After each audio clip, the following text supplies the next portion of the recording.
सबको ओम। आज हम सब देखेंगे कि हमारे लिए हंसना, प्रसन्न रहना कितना आवश्यक है। आप जानते हैं कि आपके शरीर में अरबों सेल्स हैं और हर सेल्स की अपनी कार्य प्रणाली, वो अपने में जीवन की कार्यात्मक इकाई है। और बहुत सारे हमारे शरीर में टिश्यू हैं, ऊतक है, बहुत सारे ऑर्गन्स हैं और इन सब से मिला जुला हमारा शरीर है। माने शरीर में हम अकेले नहीं हैं, हमारे साथ जीवन के जो यूनिट्स हैं वो खरबों हैं और उनका हमारे मन के जो कंट्रोलिंग है उन पर है। और मन की कंट्रोलिंग से क्या होता है कि अगर हम प्रसन्न हैं तो क्या होगा, वो सारे हमारे शरीर के ऑर्गन्स हैं वो भी अच्छे से काम करेंगे। यानी हमारी प्रसन्नता से हमारी किडनी, हमारी लीवर, हमारा हार्ट और हमारा पूरा पाचन संस्थान ये बहुत अच्छा काम करेगा। और प्रसन्नता से क्या होता है, खुद मन भी अच्छी तरह से सोचता है। तो जीवन में प्रसन्न रहना बहुत जरूरी है। और आपकी प्रोडक्टिविटी, आपके कार्य करने की क्षमता भी पूरी तरह से हमारे प्रसन्न रहने पर निर्भर करती है। तो प्रसन्न रहना जीवन में अति आवश्यक है।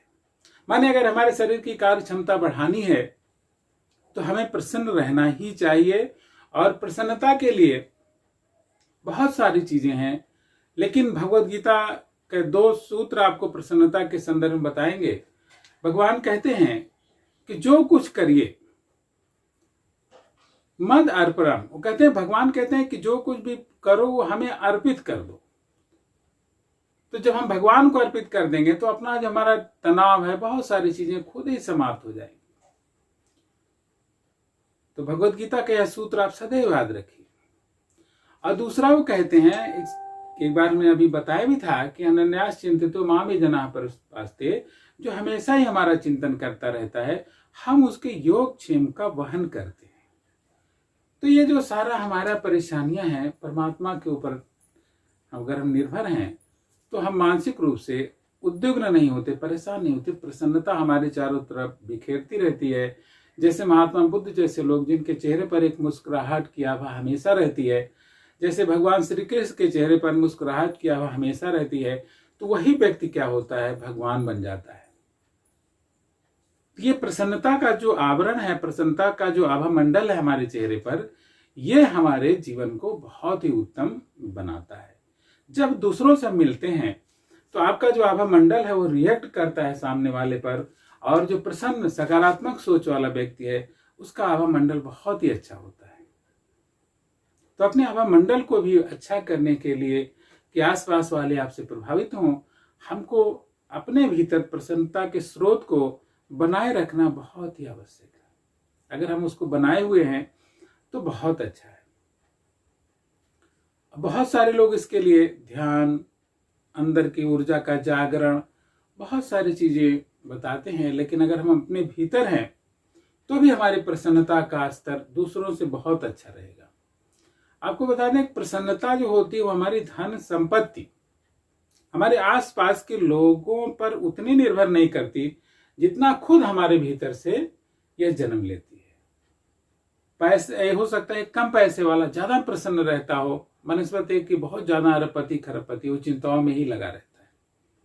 ये हमारी प्रवृत्तियां, हमारी अभिवृत्तियां, हमारी सोच और दूसरों के बारे में जो हमारी सोच है, परोपकार, दूसरों की मदद करना, ये भी हमको आंतरिक प्रसन्नता प्रदान करता है। क्यों?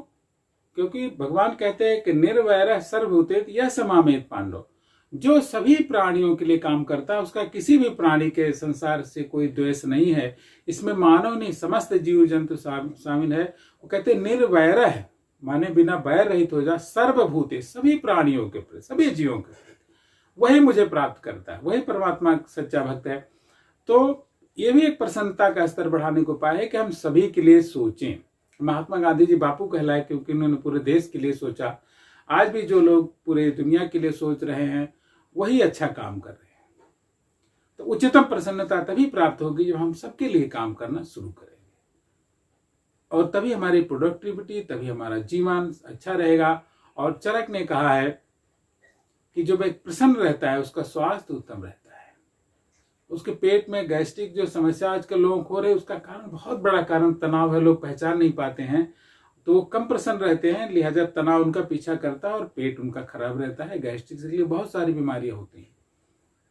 तो प्रसन्न रह करके हम बहुत सारी बीमारियों को भी दूर कर सकते हैं, अपने आसपास के जीवन को अच्छा बना सकते हैं। तो प्रसन्न रहें और पूरे विश्व को अच्छा बनाएं। तो इसी आह्वान के साथ सबको